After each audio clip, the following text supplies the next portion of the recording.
Estamos. De acuerdo, bueno, pues ahora sí, buenas tardes a todas las personas que os habéis conectado a nuestro webinar, al webinar del Observatorio de Movilidad Sostenible del Club de Excelencia en Sostenibilidad. Mi nombre es Elena Galante. Hoy tenemos un webinar dedicado a el traslado en las flotas, cómo iniciar y planificar ese trasvase de flota convencional a flota eléctrica. Como sabéis, bueno, dentro de la ley de cambio climático y dentro de la estrategia que se está liderando en España en temas de movilidad y de cambio climático, la electrificación del transporte tiene una pata muy importante, pero es algo que definitivamente hay que hacerlo de forma planificada y organizada, y aunque sea una de las recomendaciones para reducir la huella de carbono, tanto directa como de proveedores, es algo que requiere tiempo, conocimiento, porque también estamos hablando de grandes inversiones económicas. Entonces, para eso tenemos hoy a David Enche, responsable de comunicación externa, relaciones institucionales, marca y sostenibilidad de Ibens España. Ibens es una empresa líder en movilidad sostenible, es una de las empresas partner de nuestro observatorio de movilidad. Son expertos en renting, trabajan en más de 42 países, tienen más de 14.500 empleados, una flota de más de 3,5 millones de vehículos, y es prácticamente la flota de vehículos multimarca eléctricos más grande del mundo. Entre las, no sé, entre las características que yo destacaría son esas opciones de renting que son adecuadas, ¿no? Que son como adaptadas a las necesidades que tienen las personas, ya sean clientes o personas, clientes de empresas o personas físicas. Ibens, además, está este año celebrando su segunda convocatoria, su segunda edición de los premios de sostenibilidad, a los cuales os invito que os presentéis. Son premios que tienen tres categorías: la categoría de medio ambiente, la categoría social y la de gobernanza. El año pasado fueron súper exitosos, fue un placer formar parte del jurado, y este año repetimos. Así que, por favor, los que estéis interesados, entrad en la página web de Events. Seguro que nosotros desde el Club de Excelencia en Sostenibilidad también os lo vamos a hacer llegar para que le echéis un ojo, lo cotilleéis, os inspiréis y os presentéis. Y yo ya le voy a dar paso a David. David Enche nos va a hacer esta presentación.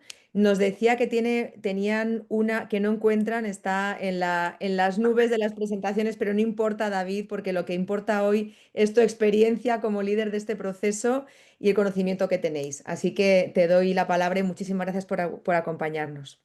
Bueno, muchísimas gracias a ti, Elena, a la presentación que nos has hecho, ¿eh? La verdad es que, jope, muy honrados de estar aquí, de formar parte del club y de poder echar una mano y dar nuestro punto de vista sobre cómo afrontar esto de las flotas sostenibles y cómo entrar en ellas. ¿Vale?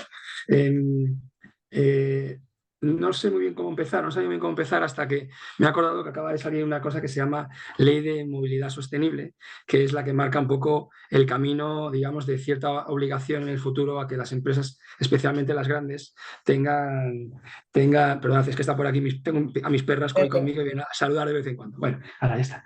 Y tengan coches que no sean de combustión interna, para hablar claro, ¿vale? Normalmente hablaremos luego de flotas eléctricas, que es ahora mismo el paradigma de la flota sostenible, aunque no es el único en Mm. absoluto. Nos quieren vender coche eléctrico, coche eléctrico, coche eléctrico, coche eléctrico, y hombre, es fantástico, pero no es la única alternativa. Pero bueno, en cualquier caso, entonces, si quieres, empezamos un momento por ahí, empezamos un poquito repasando qué es la ley, cómo funciona, y luego entramos un poco vale, pues ya que estamos aquí, ¿qué hacemos? ¿No? A ver, la ley es una ley que ha sido un poco controvertida en su concepción y que es verdad que al final ha despertado un poquito menos de consenso del que nos hubiera gustado. Ujú. Pero las leyes siempre se hacen con buena intención y nadie duda de eso, y no es una mala ley. Tampoco no somos nosotros quien para juzgarla y decir si sí o si no, pero nos parece que no es una mala ley. Es una ley que digamos que trabaja con cuatro ejes fundamentales. Primero, entiende que la movilidad es un derecho y eso marca una diferencia con respecto al pasado. Lo segundo, que dice que tiene que ser limpia y sostenible, y ahí es donde creo que nosotros podemos aportar más experiencia. La tercera es que dice que tiene que ser digital y que los datos que se extraigan tienen que servir para la planificación, ¿vale? Y la cuarta, Bueno, pues que dice que tiene que estar, que las inversiones que se hagan tienen que estar al servicio del ciudadano, que es, por cierto, bastante loable porque es una pieza fundamental. Y luego la establece en 4 ámbitos de actuación, o sea, 4 ejes para 4 ámbitos que son la zona, digamos, netamente de ciudad interurbana, una zona, digamos que de transporte por carretera, otra zona de transporte de mercancías y luego los transportes, aeropuerto, trenes, barcos, etcétera, que son los 4 ámbitos de actuación. Quien sepa, conozca muy bien la ley, probablemente dirá, bueno, este tío la toca un poco de oído. Efectivamente, yo no soy abogado. Mi departamento de legal y ChatGPT, es decir, que me han hecho un favor extraordinario explicándomelo en los últimos días, pero es verdad. Entonces, lo que estamos diciendo es que las compañías, sobre todo cuando tienen un cierto tamaño, se van a ver obligadas a girar indefectiblemente hacia flotas sostenibles, entendiendo sostenibles como flotas que tienen un combustible o que tienen una tracción que no es la que hemos tenido en el pasado, que es de combustión interna. Y esto, y engancho ya un poco con nuestra presentación, el approach que nosotros hacemos es que la sostenibilidad es algo que es tan bueno como que tiene que entrar por los ojos y también por la cartera. Es decir, hay una parte que es, digamos que, la conveniencia para el usuario y el beneficio para la empresa que la implanta. Beneficio que tiene que venir explicado bien porque hay un ahorro de costes, bien porque hay un incremento de beneficio o bien porque hay un incremento de la productividad. Inciso, cuando yo empecé en este sector, y llevo 20 años en este sector, cuando a mí me hablaban de renting, lo poco que conocía, me imaginaba que era el coche del consejero delegado. Pero claro, consejeros delegados hay muy pocos. Sin embargo, repartidores, técnicos que reparan ascensores, fontaneros, visitadores médicos, de esos hay un montón. Con lo cual, podemos entender que la movilidad empresarial es una movilidad que tiene una demanda muy inelástica. Es decir, va a seguir habiendo un montón de coches de empresa en el futuro. Va a ser así. No se puede hacer, no se puede reparar un ascensor por Teams o por Zoom. No se puede hacer eso. Con lo cual, hay que pensar que seguiremos teniendo necesidad. Y eso, juntándolo con la ley, nos lleva un poco a decir, vale, pues venga, hacemos un wishful thinking y vamos a cambiar todos los coches directamente a eléctricos. Esto ha ocurrido en el pasado con unas cuantas empresas, podría poner ejemplos, pero como no salió demasiado bien, prefiero no hacerlo. Todo lo que sea transición hacia una movilidad alternativa, eficiente, eléctrica, o también hidrógeno, o también gas, o también combustibles sintéticos o biocombustibles, tiene que hacerse de manera muy ordenada. Ahora vamos a ver cómo lo hacemos. Eso quiere decir que tienen que estar involucrados varias personas de la compañía. Esto no es que el de producción lo haga o lo haga el gestor de flotas en aquellas cosas, aquellas empresas que tienen un tamaño suficiente como para tener una persona encargada exclusivamente de la gestión de la flota. Esto tiene que ser algo que vaya un poco más allá y hay que hacer cuentas. ¿Vale?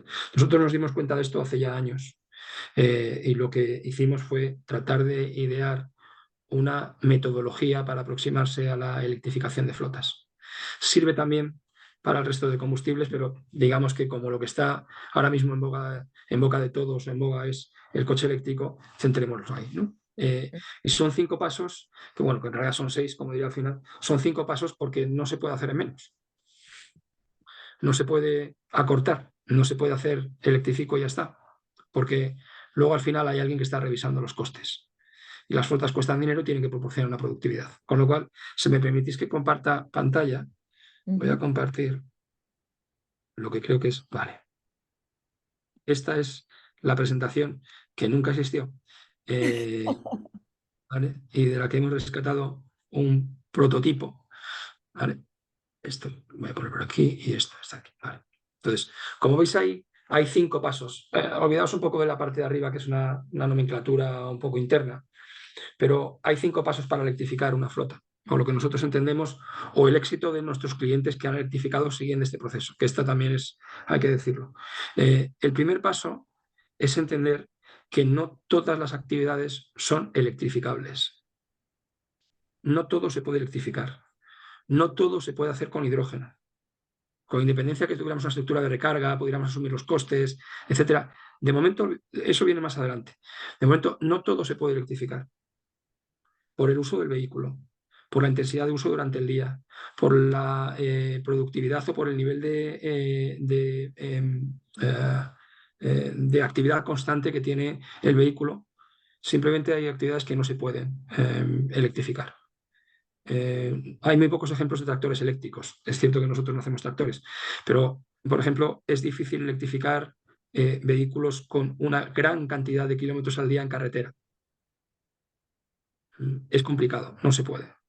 ujú, Y esto nos lleva a entender cuál es la actividad que tenemos y qué es lo que queremos hacer con ella. Al fin y al cabo, nosotros hablamos, no estamos hablando de coches de representación, estamos hablando de coches que son para trabajar. Con lo cual, este paso es relevante porque parece muy obvio, como los tres primeros parecen bastante obvios, pero no son en absoluto. Pensemos, por ejemplo, en una gran cadena de supermercados que decide que ha llegado el momento de dar el salto a la electrificación y decide de repente poner furgonetas eléctricas. Y de repente llega el momento en que, bueno, su tienda online funciona muy bien y no tiene montada no solo una estructura de recarga, que pueden tenerla, sino todo el proceso de recarga. O tiene una flota 3 veces más grande o simplemente todavía no están en disposición de electrificar la flota. ujú, Y esto ha ocurrido.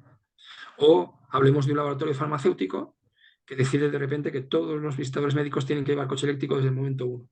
Claro, los ujú, visitadores médicos tienen una actividad que en algunos casos es muy exigente y en otros casos no. Quiero decir, desde el número de visitas al día, tiempo por visita, etcétera. Claro, ahora empieza a haber parkings que tienen puntos de recarga. Cuidado, los puntos de recarga de los parkings cuestan dinero, ¿eh? Y ujú, la recarga del vehículo eléctrico, cuando es in-house, suele ser muy, muy asequible. Cuando es out-house, suele tener un coste que en algunos casos equivale al de los combustibles fósiles. O sea, que son cosas que hay que tener en cuenta. Lo cual, el primer paso, digamos que ¿es electrificable mi actividad? El segundo paso es entender que aunque mi actividad sea electrificable, mis coches son conducidos por personas que pueden no estar en disposición de ser electrificados. Y me explico. Todo el mundo piensa que alguien que vive en Bollullos del Condado es difícil que pueda rectificar el coche. Bueno, pues en Bollullos del Condado, con que haya 2 cargadores en la plaza pública, y probablemente ya los hay, si no los van a montar en el corto plazo, probablemente ya sea suficiente. Pero en la calle La Gasca, el número 35, si vives en el segundo piso, no. ujú, Fíjate cómo cambia muchísimo, ¿no? Porque siempre estamos pensando en situaciones de mucha distancia, etcétera. No, no, no, no, no. Que eres un visitador médico de un laboratorio y vives en la calle La Gasca número 35. Es complicado. Y además, pensamos siempre que en el futuro la infraestructura, que luego vamos a hablar de ella, la infraestructura va a ser fácil, porque España es un país con una potencia instalada extraordinaria. España es un país que produce un montonazo de energía. Producimos mucha más energía de la que necesitamos. Esto es un dato objetivo, ¿eh? No, no, no me lo invento yo. El tema está en que hay que encontrar, o sea, una cosa es la potencia instalada y otra cosa es la potencia disponible. La semana pasada nosotros trabajamos en un proyecto en el que está involucrado el Colegio de Arquitectos de Madrid, el COA, ¿vale? ujú, Intentando colaborar en cómo se va a diseñar, cómo se va a pensar, cómo se va a ejecutar y cómo se va a construir el Madrid del futuro, el Madrid del año 2050, ¿no? Que es lo que tiene que tener en cuenta, cómo funcionará, y nosotros pues participamos desde nuestra experiencia en la parte de movilidad, es decir, cómo se va a mover el Madrid del año 2050. Y decíamos esto, o sea, estaba, por ejemplo, el representante, si no me equivoco, de sostenibilidad de Madrid Nuevo Norte, que es el desarrollo urbanístico más grande que tiene ahora mismo Europa en cartera, ¿vale? Y decía, tenemos un problema a la hora de la planificación de los puntos de recarga, porque no encontramos esa potencia disponible. Con lo cual, pensemos que nuestra metodología, disculpad que tengo la garganta, es posible que de vez en cuando tosa un poco,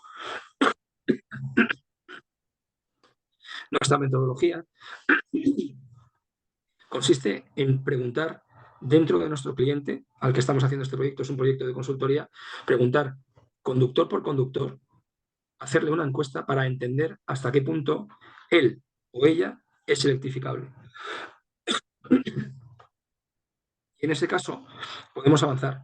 Si os fijáis, casi todas las compañías tendrán la actividad. El punto número uno sí que es, digamos, un punto a mayores. Es decir, es muy posible que la actividad sea o no electrificable y que lo sea en cualquier parte. El punto número dos, es posible que ya te deje parte de la flota fuera, con lo cual estaríamos hablando de una flota que estaría todavía trabajando en un sistema híbrido con diferentes tipos de propulsión, ¿vale? Y eso lo tendremos en cuenta un poquito más adelante. Solo por lo tanto, el paso número dos es, hay que preguntar a los conductores cuáles son sus circunstancias, dónde viven, si tienen garajes, si pueden instalar, si la vivienda es en propiedad o en alquiler, si en caso de que sea alquiler, pueden instalar un cargador, por supuesto, si la comunidad les permite hacerlo en el caso de que sea propiedad, aunque hay mucha legislación al respecto y es difícil que nos autorice, pero hay que tenerlo en cuenta. Es decir, tenemos que entender hasta qué punto cada uno de los conductores de la flota es electrificable, con lo cual ahí es lo que llamamos patrones de movilidad. Y llega el paso 3, que es el paso de los más fáciles de explicar y los más difíciles de hacer. Las compañías necesitan rentabilidad y necesitan tener unos costes bajo control.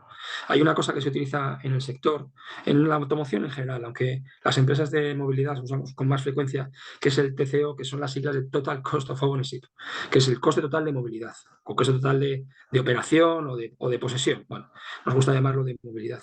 Y es lo que te dice cuánto te cuesta mantener el vehículo, incluido la energía que utilice, que bien puede ser de combustible fósil, sintético, hidrógeno, eléctrica, la que sea.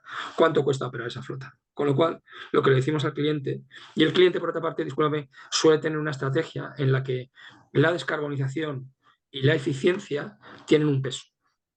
Y el peso, bueno, digamos que se pone en una balanza. Hay compañías que están dispuestas a incrementar sus costes operacionales, aunque veremos que no siempre es necesario, para tener un 100% de eficiencia energética o un 100% de descarbonización, y hay compañías donde los costes son, bueno, pues son muy relevantes. Imaginaos, por ejemplo, empresas de última milla, donde digamos que el profit o el margen que tienen por cada reparto es de céntimos, ¿no? Con lo cual, cualquier cosa que afecte operacionalmente a su herramienta de trabajo, que son los vehículos con los que reparten, tiene muchísima relevancia, ¿no? Y aunque dan pasos extraordinarios en el sentido de la descarbonización, a veces lo tienen que hacer de manera un poco más, digamos, a cámara lenta, porque si no, no les dan los márgenes para ello. Bueno, pues nosotros lo que hacemos es primero entender cuáles son los costes de la flota actual del cliente. Y nosotros sabemos cuáles son los costes operacionales de cualquier coche que haya estado rodando en el mercado en los últimos 10 o 15 años.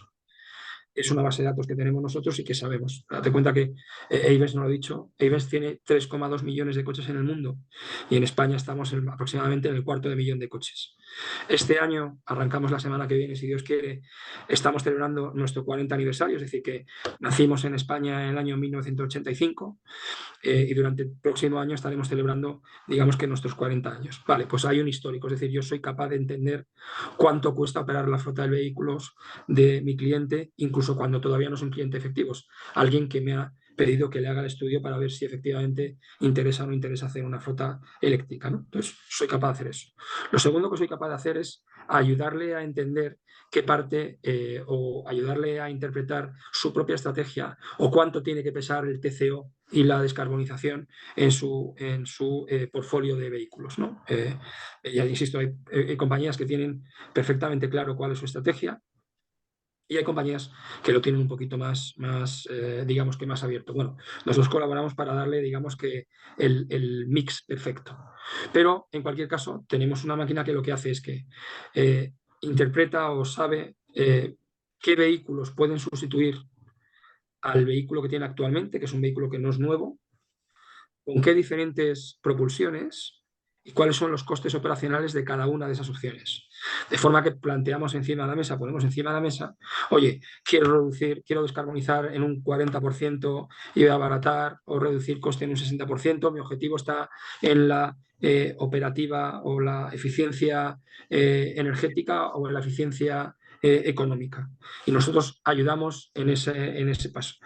Nuestro impacto, digamos, va un paso más allá al entenderle, hacerle entender cómo va a funcionar realmente el TCO, es decir, cómo va a funcionar realmente el coste de operación de la flota en el futuro con la flota eficiente, porque como bien hemos oído, el coche eléctrico, que es habitualmente más caro que su equivalente o su par en motores de combustión interna, era también más digamos, más barato de mantener, pero luego estaba el coste energético. Bueno, nosotros estamos permanentemente haciendo estudios a ese respecto y sabemos que en muchos casos el coche eléctrico ya es una alternativa perfectamente plausible. No en todos, no siempre, pero es. Con lo cual, digamos que ya David, hemos pasado. Dime, claro. perdona que te interrumpa, pero es que esto me parece súper importante. O sea, entiendo yo que entonces podemos llegar a la respuesta de cuál es el número de vehículos y qué vehículos electrificar para llegar al punto de equilibrio entre la inversión y el beneficio económico. Absolutamente. Ok, Entre el coste operacional, entre el coste operacional y el presupuesto, por ejemplo, o entre ok. el aumento de productividad y coste. Es decir, todas esas variables que en nuestras empresas se manejan, insisto, para nosotros el vehículo, otra cosa es hablamos de particulares, pero si es en la movilidad empresarial, el vehículo forma normalmente parte, es una herramienta de trabajo, con lo cual Ujú. nos aproximamos a ella igual que un ingeniero de caminos se aproximaría a la tuneladura para hacer un túnel. Es decir, entendemos que hay que tener en cuenta cuáles son los costes y cuáles son los beneficios y que no tiene que ser todo 0 o 100 y que la mayor parte de las empresas pretenden y hacen bien en tener una transición un poco gradual.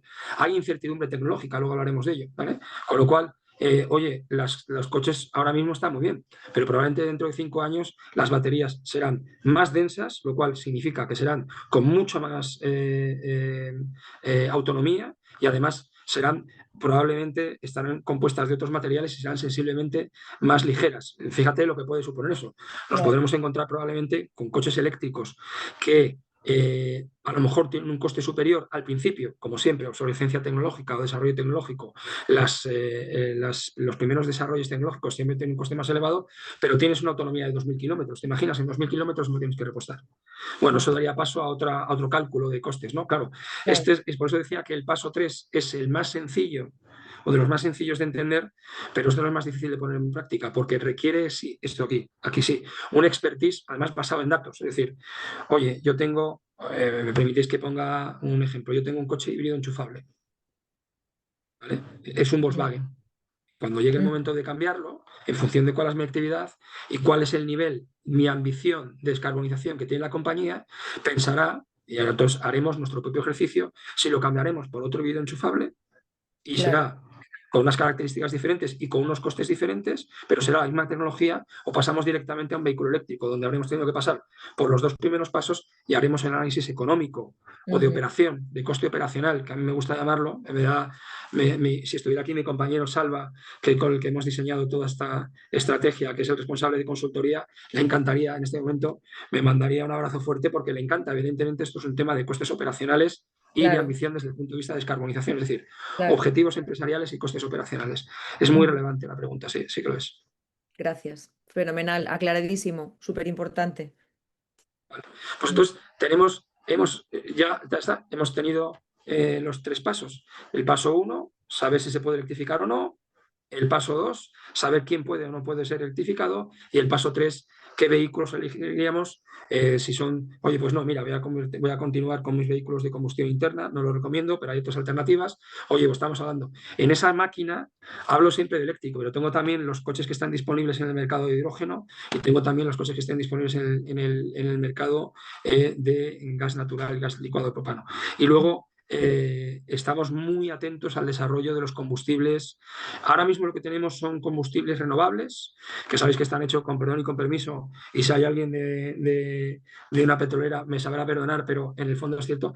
Los que tenemos ahora mismo en la gasolina disponibles, que por cierto, es cierto que aportan prácticamente, son netos cero en, emisión, en emisiones de carbono, porque utilizan carbono que se ha reciclado, es decir, que se ha traído del propio sistema y se vuelve a inyectar en el sistema, con lo cual no añadimos CO2 nuevo al sistema, pero vienen de aceite de fritanga, de aceite de cocina, principalmente, ¿no? Y hay dudas sobre el coste y la limpieza del proceso de fabricación, aunque yo dudo mucho que las compañías energéticas en España hagan publicidad engañosa, ni mucho menos, con lo cual confío en ellas ciegamente, ¿no? Pero vienen en el futuro, y es un proyecto completamente diferente, los combustibles sintéticos, ¿no? Donde hay cosas muy interesantes. Hay CO2 por ahí que podemos utilizar y añadir unos cuantos. Digamos que es el proceso contrario. Sabéis que gran parte del hidrógeno que utilizamos en los procesos industriales o en aquellas máquinas que ahora mismo funcionan con hidrógeno vienen de una cosa que se llama el reformado creo que se llama reformado del petróleo o de esto, del reformado del hidrógeno, que es que una molécula de hidrocarburo básicamente lo que lleva es lleva hidrógeno. Se Ajá. descompone la molécula de hidrocarbono, que ahí puede ser gas, puede ser petróleo, etcétera, y tenemos por un lado CO2 y tenemos por otro lado hidrógeno y de ahí se está el hidrógeno. El CO2 que nos sobra al producir hidrógeno o a los que producen hidrógeno se utiliza industrialmente y se puede utilizar en las cosas. Y eso es lo que dicen que en el futuro puede servir para hacer combustibles sintéticos. Es un paso también interesantísimo, pero de modos a futuro. Los coches eléctricos son realidad. Con lo cual, estos son los tres primeros pasos. El cuarto paso, como no, es infraestructura de recarga. ujú, Nosotros nos hacemos cargo de la infraestructura de recarga, es decir, nosotros no es que nos hagamos cargo, se hace cargo nuestros partners, evidentemente, pero nosotros incluimos el coste dentro de la cuota del vehículo, la cuota de renting, es decir, forma parte del propio vehículo. La infraestructura de recarga. Y cuando acaba el contrato, la propiedad, por norma general, suele quedarse en el que ha tenido el vehículo, es decir, la propiedad no va a ser de IBEX, ¿de acuerdo?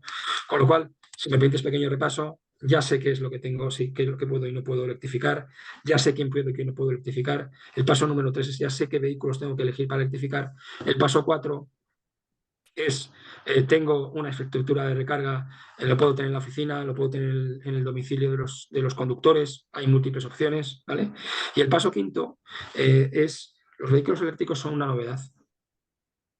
ujú, No hay mucha, los vehículos eléctricos son una novedad y los vehículos eléctricos son una herramienta de trabajo, es decir, cada vez que yo soy, pues no sé, eh, bombero y no me funciona la manguera, tengo un problema y tengo un problema de productividad. Bueno, en el caso de bomberos tengo más problemas, pero tengo un problema de productividad. Un coche que está parado es un coche que no está produciendo y los coches están para producir, con lo cual cualquier demora en la intervención, en el paso por taller, en lo que nosotros llamamos la inmovilización operativa, es muy relevante. Y nosotros sí que sabemos gestionar los coches eléctricos, introduciendo los coches eléctricos dentro de nuestro sistema de SLAs, de Standard Delivery Agreement, es decir, de los plazos que yo tengo establecidos para intervenciones. Con lo cual, digamos que ahí cerramos el círculo.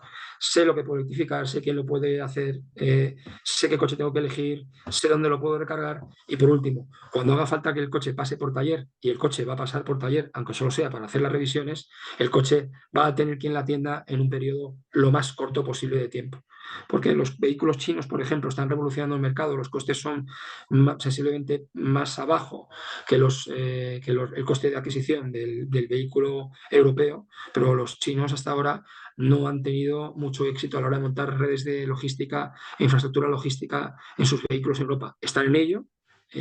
Nosotros tenemos partners chinos también, están en ello y están construyendo, digamos que un sistema de mantenimiento, digamos que a la altura de las marcas europeas. Pero en ese sentido yo creo que todavía están un pasito por detrás, ¿vale? Hace poco, y os invito a que la busquéis bien en YouTube o bien en LinkedIn, tuvimos una de estas actividades, un Event Talks, son unas charlas que ujú, hacemos inspiracionales sobre la movilidad del futuro, donde la sostenibilidad tiene mucho que ver, y la última fue una charla de Lisa Wang, que es la directora general de una consultora muy importante de intermediación de negocio entre China y España, hablando de los vehículos chinos en el mercado europeo. Además, Lisa forma parte del Instituto de Empresa China Center y conoce muy bien. Y luego una mesa de debate donde hubo gente tan potente como Antonio Rodríguez, que es el director de Relaciones Institucionales de Stellantis y además es vocal de ANFAC, de los fabricantes. Estuvo Carlos Rollo, que es catedrático de análisis económico. Estuvo nuestra directora general,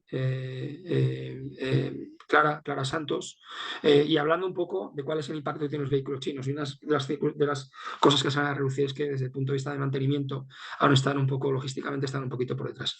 No me enrollo mucho más porque creo que llevo bastante rato. Hay un sexto paso y el sexto paso es tener una oferta de coches eléctricos que sea atractiva. Es decir, que los coches tengan un coste, el que sea, en función de la tecnología, pues no está reñido con que las empresas de renting hagamos un esfuerzo en la introducción del vehículo y así es lo que estamos haciendo.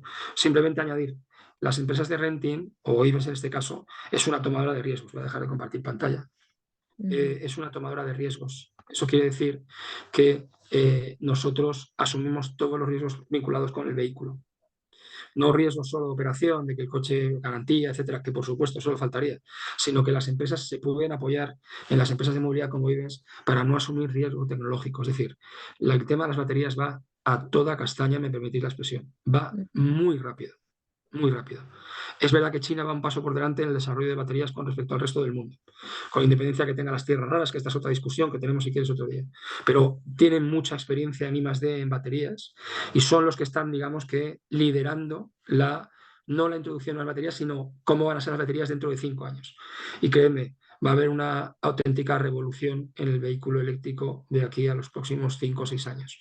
Entonces, apoyarse en una empresa que finalmente va a asumir ese riesgo tecnológico, es decir, ¿qué pasa con el vehículo si dentro de 4 años, cuando yo deje de usarlo, tiene una mitad del valor en el mercado? Pues eso, con perdón y con permiso, se lo come la empresa de movilidad, se lo come Ibex y yo, pues no tengo que asumirlo. Ese es nuestro rol, es nuestro papel y es la forma que tenemos de hacerlo. Yo no sé si me he enrollado demasiado.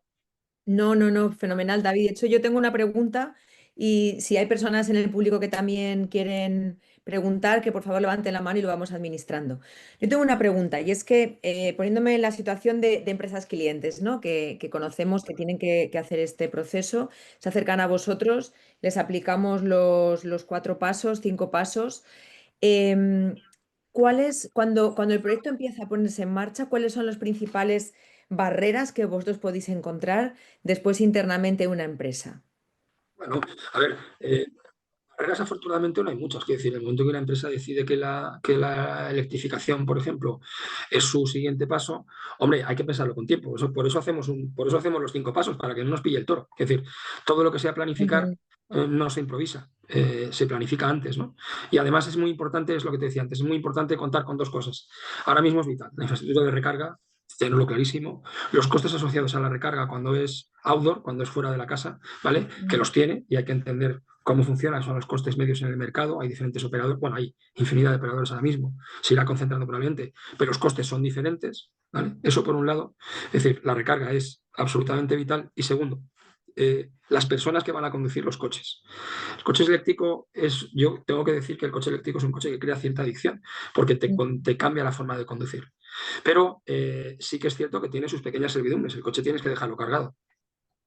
Y Sí, eso requiere, está relacionado, pero requiere un poco tal. Yo no cargo gasolina todos los días. Tengo un indicador que me va diciendo cuándo. En el caso de los coches eléctricos, en función de su uso, eso hay que también tenerlo bastante previsto antes, sobre todo para que no pare la operación, ¿no? Que es lo más claro, relevante. claro. De acuerdo. Tenemos una pregunta del público, de Angelo. Angelo nos pregunta, con las restricciones que se anuncian para vehículos con menos de 2 ocupantes, ¿cómo contempla Ivens el papel de los vehículos de 1 o 2 plazas y las motos eléctricas en la transición? No sé si está dentro de vuestro scope. Está en el sentido que a ver, voy a hacer primero una pequeña apreciación. Es verdad que yo últimamente me estoy encontrando las administraciones públicas que ya no están exclusivamente en el hecho de descarbonizar la movilidad dentro de las ciudades, sino de reducir el número de vehículos. Y por eso están hablando que en el futuro... A ver, los coches de empresa normalmente son coches que son para trabajar, no pueden impedir trabajar. No puedes obligar a una persona que lleva el mantenimiento de una máquina industrial a que vaya acompañado del vehículo. Esto hay que Ujú, entenderlo. No es lo mismo mi coche particular para ir a trabajar que claro, mi coche si soy fontanero o mi furgoneta si soy claro. fontanero o reparo ascensores o soy visitador médico. Y en otros casos, pues es cierto que en el futuro algunas actividades no necesariamente implican un coche de 2 ruedas. Ujú, Hay otra tendencia clarísima, nosotros lo estamos viendo y estamos, digamos, preparando mucha oferta al respecto. En el futuro se solicitará de la movilidad mucha más flexibilidad, que la movilidad se adapte a mis necesidades y no mis necesidades a la movilidad. Eso es un ah, fin para el futuro. Pero sí, efectivamente, Ángelo no va desencaminado. Hay estas para trabajar siempre tendremos un poco el escudo de decir que nuestra actividad está por encima de la norma, no por encima de la norma, sino que la norma tendrá que recibir nuestra actividad. Bueno, y, y por otro lado, que efectivamente no todo tiene que hacerse en un vehículo de 4 ruedas. ujú, de acuerdo. Otra pregunta, David. Conocemos ejemplos de empresas que han acompañado esa migración de flota eléctrica a proveedores, ¿no? Humao San Miguel, por ejemplo. Ya no solamente para su flota comercial, sino que se dan cuenta de que si no le ayudan a los proveedores a electrificar la flota, no van a poder colocar su propio producto, ¿no? ¿Tenéis experiencia de acompañar en ese proceso en un primer, segundo nivel? Tenemos experiencia en el sentido que algunos de nuestros clientes nos han pedido que trabajemos con algunos de sus proveedores. Ajá, No sé, exacto. eso, claro, sí, sí, claro, por supuesto. A ver, claro, todas las empresas, fíjate, has mencionado empresas como por ejemplo Mao San Miguel, las cerveceras en general, o las empresas de refrescos, etcétera, están muy sensibilizadas por pura opinión pública, digamos Mm, que con la descarbonización, la protección del medio ambiente, etcétera. Entonces, en su estrategia está verticalizar esa estrategia, es decir, hacer que mis proveedores o mi cadena hacia detrás esté también en mi propia dinámica técnica de sostenibilidad o ESG. Claro, esto es normal, con lo cual tenemos clientes que nos han pedido que por favor trabajemos con sus proveedores para ver cómo podemos ayudarles a electrificar, teniendo en cuenta una cosa. En algunos casos electrificar no es sencillo. Es decir, cuando un fabricante, como el que tú has dicho, quiere hacia arriba lo que hay son camiones. Y Ya. descarbonizar el transporte pesado es difícil y es costoso, aunque es encomiable, ¿eh? Y lo hay. Hay gente que lo está haciendo además sensacional, pero es verdad que hay mucha menos oferta que en vehículo, por ejemplo, o que en furgonetas, o que en turismo, ni te cuento, ¿no? Claro, no hay muchos transportes pesados que puedan. Tenemos algunos de gas, están haciendo ensayos, incluso hay algunos modelos de hidrógeno, en la electrificación parece que también va por ahí, pero veremos, ¿no? Pero sí, sí, claro, efectivamente, claro que es una tendencia natural, sí. El otro día escuchaba yo a un ingeniero experto en temas de estos de combustibles en uno de estos foros a los que vamos, que los combustibles del futuro, los combustibles del futuro todavía no se habían inventado. Pensando en la larga distancia, ¿no? Pensando en buques o en camiones grandes, ¿no? Porque es verdad, tú lo has mencionado antes, hemos hecho sinónimos movilidad sostenible y electrificación. La ley de movilidad sostenible, digo, la ley de cambio climático y transición energética ha insistido muchísimo en la electrificación del transporte y estamos todos metidos en eso, pero no hay que olvidar que hay posibilidades de combustibles más allá de la energía eléctrica. Sí, sí. Si hablamos a ver, quiero decir, la limitación que tenemos en los vehículos es que el vehículo es algo de un tamaño muy reducido. Sí. ¿Vale? Pero hay gente que está trabajando proyectos de futuro absolutamente fascinantes. Si me permite salirme un poco de lo más puro de flota o de tal, hace poco leí, no me acuerdo si era Hyundai o Daewoo, astilleros en Corea del Sur, algunos de los mejores del mundo, y están ya en fase de diseño de un tanquero, un buque extraordinariamente grande, que va a funcionar con un generador nuclear que va a durar 45 años sin necesidad de repostarlo. Y Ujú. además con un nivel de seguridad extraordinario, porque usan una tecnología de energía nuclear, ojo a la tecnología nuclear en el futuro, Ah, que además de sales de uranio, que no necesita presión, no necesita refrigeración, si se rompe el reactor prácticamente no hay radiactividad. Pues claro, hay gente que está pensando muchísimo en cómo mover todo. Los ujú. aviones están trabajando ya desde fotovoltaica hasta sintéticos con cero emisiones netas, no netas, sino prenetas. O sea, es maravilloso lo que viene en el futuro, sin duda alguna. Nosotros trabajamos, claro, con la certidumbre del medio plazo, ¿no? No, Claro. no colaboramos en el largo, pero nosotros no estamos en el largo, porque no hay posibilidad de hacer estas Ujú. cuentas que te decía. No puedo tener una matriz de cuánto va a costar operar algo dentro de 15 años, sí dentro de 4 o 5 probablemente. Ajá. Y te voy a hacer una pregunta un poco comprometida. Operáis en 42 países, ¿vale? Entonces, la realidad de infraestructura, que es uno de los puntos, si no me he apuntado mal, era el tercero o el cuarto de esta ruta de Events, se refiere a la infraestructura accesible de recarga. Como tú bien has dicho, si vives en la almendra central de una gran ciudad, va a ser mucho más difícil recargar que en el campo, ¿no? Nosotros desde el observatorio, por ejemplo, que tenemos mucha relación con América Latina, sabemos cómo la electrificación de vehículos de uso individual, de uso privado, ha tenido una penetración rápida, pues porque muchas de las personas que tienen acceso a vehículos viven en casas individuales y se ponen su cargador y la solución es fácil, ¿no? ¿Veis mucha diferencia a la hora de ese acompañamiento en electrificación de flotas entre países por temas de acceso a infraestructura de recarga? Sin duda. Ujú. Hay dos cosas, ahora que no soy nadie, hay dos cosas que incentivan extraordinariamente la electrificación eh, de vehículos, de flota, no flota empresarial, sino de vehículos en Sí, general. El tratamiento fiscal ajá, y la infraestructura de recarga. Entonces decimos, bueno, claro, es que en el norte de Europa, pues claro, la electrificación va mucho más rápida porque la infraestructura de recarga, bueno, pues patatas. En Portugal la electrificación va ya. muchísimo más rápido que en España. Y una de las razones por las que hicimos o hicieron mis compañeros de IBEX Portugal el análisis de por qué somos tan buenos es, entre otras cosas, porque con un solo medio de pago puedes pagar en cualquier punto de recarga. No hay una aplicación para este cargador, otra para esta en app, esta me tengo que bajar, no sé qué. No, no, no, no, no. Tú llegas con tu tarjeta de débito o crédito y pagas en cualquier cargador y punto y pelota. Y eso claro, de repente te abre completamente las vías. Es verdad que Portugal es un país mucho más pequeño, es verdad que Portugal es un país mucho menos accidentado que España, lo que queramos, ¿vale? Pero hay cosas que son muy relevantes y yo creo que alguien debería tomar nota de ello. Sobre todo porque cuando caen los incentivos fiscales, cae el consumo de vehículo eléctrico, la demanda de vehículo eléctrico, ¿eh? claro. Sí, aquí ha Está habido, pasando en el norte de Europa.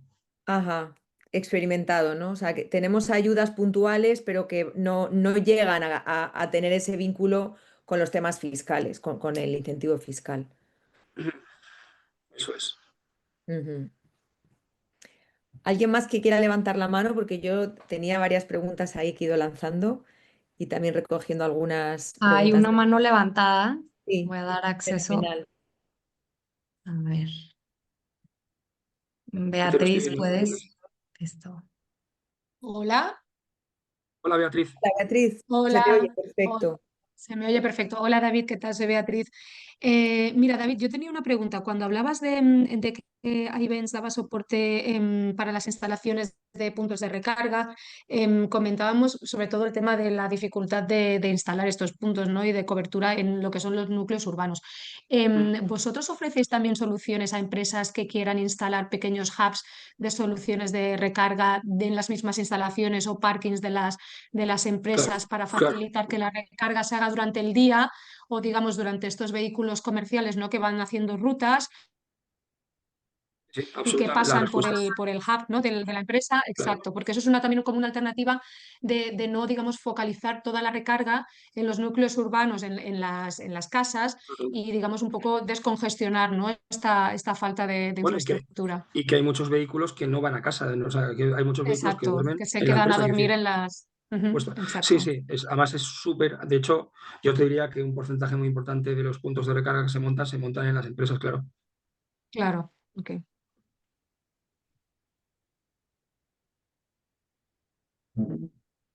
Que en eso sí que hemos ido viendo un crecimiento exponencial, ¿no? De espacios de recarga en supermercados, en gimnasios, pues en los Mm, espacios públicos que utilizamos todos los días, que al final son un amortiguador, por supuesto, en las empresas o polígonos industriales, pero también en estos espacios donde estamos a lo mejor media hora, 45 minutos o una hora, ¿no? Y que nos sirven para dar un poco de aire. Date cuenta de una cosa, si me permites, Elena, no se trata tanto de tener puntos de recarga. En España hay decenas de miles de puntos de recarga. O sea, hay puntos de recarga para aburrir. El tema está en la velocidad del punto de recarga. En la Si velocidad. vamos a nuestro supermercado de confianza cotidiano, probablemente pueda enganchar el coche y algunos me permitirán hacerlo incluso gratis.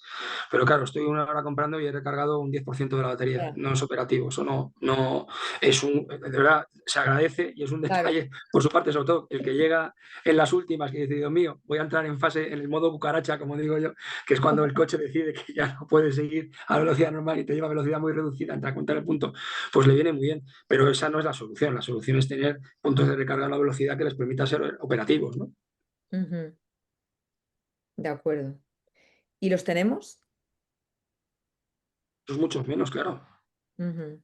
Pero es que daros cuenta, y me meto también, esto Pero sería en otro para, jardín estamos entrando. claro, claro. Esto sería para nuestros partners que hacen la instalación. Pero es lo que yo decía antes. O sea, hace falta conducir mucha energía a un punto concreto que luego redistribuyes en los puntos de recarga para montar puntos de recarga de alta velocidad. No te digo ya estos que son no sé cuántos kilovatios hora. No, no, no, te digo de velocidad media que te permite cargar un coche en 4 horas, que es un tiempo que me parece que es bastante razonable.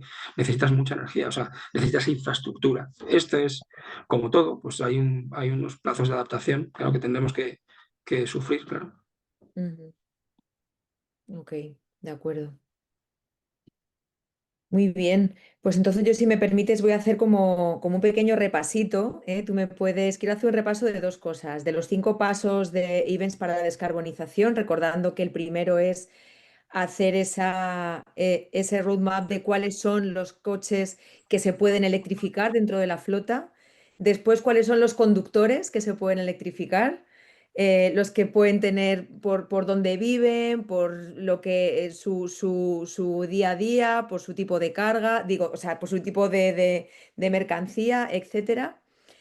Después, dentro de toda la revisión, pues, ¿cuáles son los vehículos que sería más adecuado, con estas dos primeras premisas, qué vehículo sería más adecuado electrificar para alcanzar ese punto de logro de objetivos de descarbonización o logro de objetivos financieros, ese equilibrio entre inversión y retribución, digamos, o ingreso.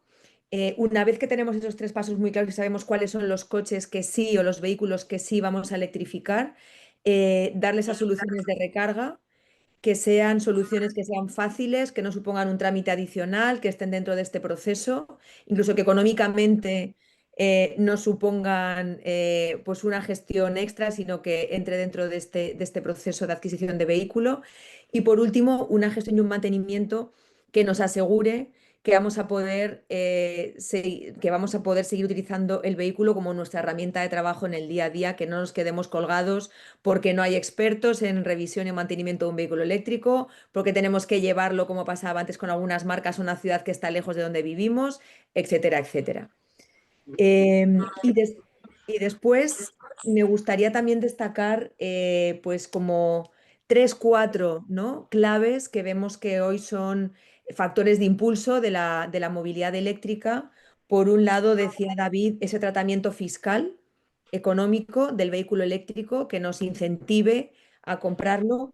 Por otro lado, esa infraestructura de recarga que sea suficiente, que sea accesible y que sea rápida, aunque la lenta la valoremos cuando estamos en el estado cucaracha, pero que en el día a día sea rápido porque tenemos vidas activas con muchas urgencias. Y por último, que me parece fundamental y que yo cruzo los dedos para ver si con la ley de movilidad esto se puede solucionar en el mediano plazo, los medios de pago. El poder acceder a ese pago por la recarga con una misma aplicación, con una misma tarjeta de banco, sin que sea una complicación tecnológica o administrativa, para que sea igual de fácil pues, que ir a una gasolinera y pasar la tarjeta y terminar con el proceso de llenado de combustible, recarga, etcétera, de nuestro vehículo. Así como a modo de titulares, aunque yo sé que después David nos va a hacer llegar una presentación con más detalle y que posiblemente desde el club podamos compartir, me corregís, este vídeo para aquellas personas que lo quieran volver a ver o que lo quieran compartir con su cadena de proveedores o con sus compañeros de trabajo.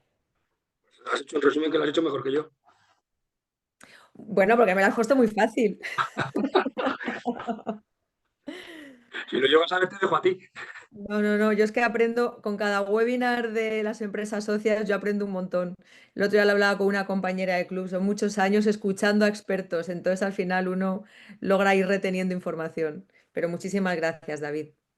Nada, un placer, hombre. Faltaría más. Muchas gracias, David. A ti también, Elena, y bueno, a todos los asistentes y colgaremos el link, se los comparto. Muchas gracias. Gracias a todos. Buenas tardes. Gracias.